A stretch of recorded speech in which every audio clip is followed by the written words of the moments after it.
नमस्ते, जय भारत। मैं एक्स सार्जेंट आनंद ठाकुर आज कारगिल विजय दिवस पर सबको मैं शुभकामनाएं दे रहा हूं और इसके साथ साथ मैं अपनी जो ऑब्जर्वेशन है अग्निवीर के मामले में समाज जागृति के लिए हम ये क्लिप बना रहे। कृपया आप खुद देख लीजिए, समझ लीजिए और इसको ज्यादा से ज्यादा इसका प्रचार कीजिए।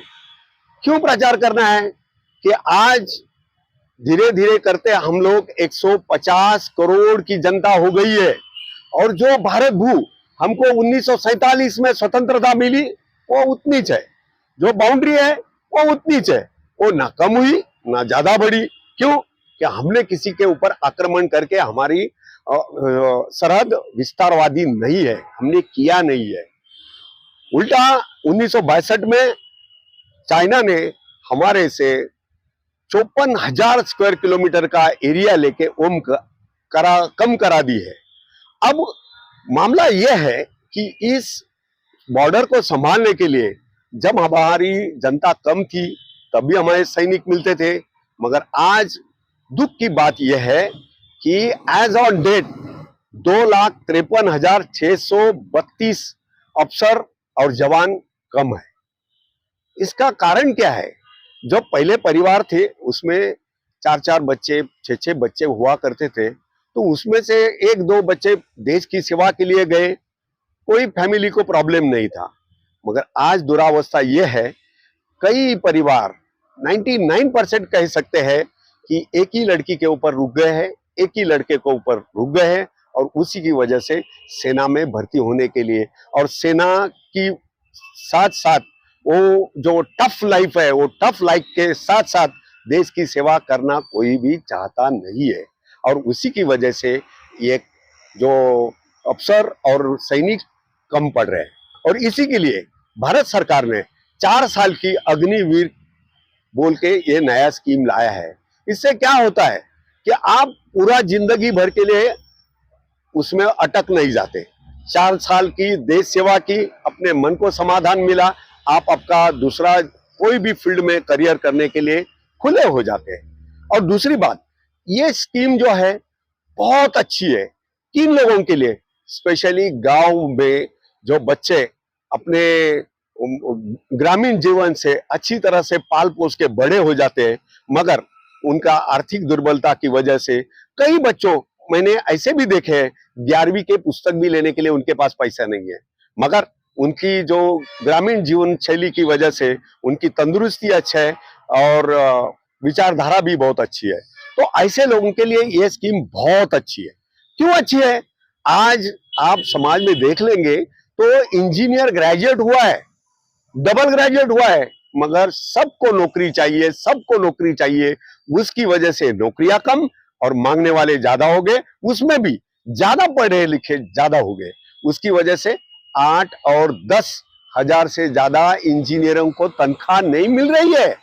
और ऐसी अवस्था में भारत सरकार आप लोगों को केवल 10वीं पास हुआ है, 18 साल की उम्र पूरी हुई है और आप अग्निवीर का सिलेक्शन का इम्तिहान पास कर रहे हैं तो आपको ले रहे। पहले साल में आपको 33,000, दूसरे साल में 35,000, तीसरे साल में 37,000, चौथे साल में 40,000 तनख्वाह कैश दे रही है। साथ साथ अच्छा प्रशिक्षण, अच्छा रहन सहन, अच्छा खाना, अच्छा कपड़ा ये भी दे रही है। मोटी मोटी बातों पे इसका विचार करेंगे तो हर लड़के के पीछे, हर अग्निवीर के पीछे भारत सरकार हर महीना कम से कम 50,000 खर्चा कर रही है। अब मेरे को बताओ, ऐसी सिविल में कौन सी नौकरी है कि जो आपको 10वीं हुए पास किए हुए लड़के को 50,000 दे रही है? बिल्कुल नहीं है। और इसमें फायदा यह है कि जब 4 साल पूरे हो जाएंगे सरकार आपको 13-14 लाख रुपया कैश दे देगी। साथ साथ में आपने जो आज 4 साल में तनख्वाह इकट्ठा किया है उससे भी तो कुछ बच जाएंगे ना। उसमें भी अगर 10-15 लाख बचा लेते हो तो दोनों मिलके आपका चौथा साल में 25 लाख होंगे। अच्छा, इसमें कोई करियर ऑप्शन लेना चाहे फौज में ही तो क्या ऐसा कुछ प्रावधान है? आपने बहुत अच्छा सवाल पूछा। उसमें से भी जो होनहार लड़के हैं तो उसमें से 30% लड़कों को अंदर ऑब्जर्व किया जाएगा। मतलब इंटेलिजेंस है और उनका जो बाकी फिटनेस वगैरह है, उनकी होशियारी है, तो उनको ले लेंगे तो उनको और अच्छा इंजीनियरिंग पढ़ाएंगे।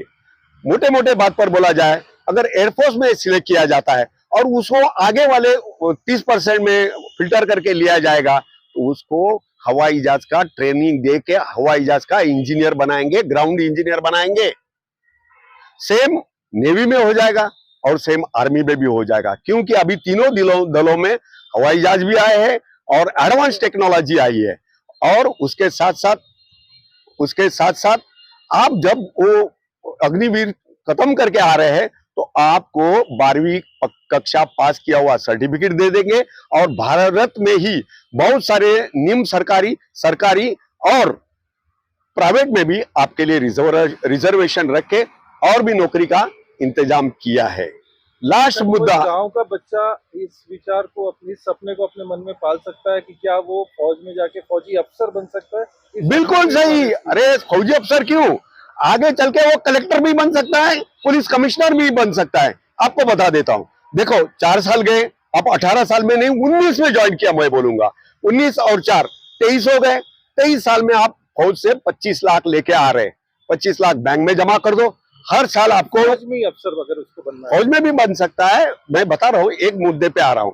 25 लाख रुपया आप अगर बैंक में जमा कर रहे हैं, 2.5 लाख रुपया आपको कम से कम ब्याज मिल रहा है।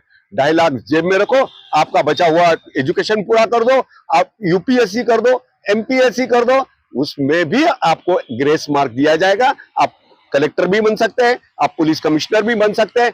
वैसे ही आर्म फोर्सेस में भी आप बाहर से सीडीएस दे सकते हैं। सीडीएस बोले तो कंबाइंड डिफेंस सर्विसेज, और उसके लिए आप एसएसबी सर्विसेज सिलेक्शन बोर्ड को भी फेस कर सकते हैं। आपका जो भविष्य है, मैं बोलता हूं, नथिंग टू बीट। एयरफोर्स का कहना है touching the sky with the glory. आपका भविष्य भी आसमान तक छू जाएगा। बहुत अच्छी स्कीम है। मैं सबको विनती करता हूं, सबको बढ़ावा दीजिए,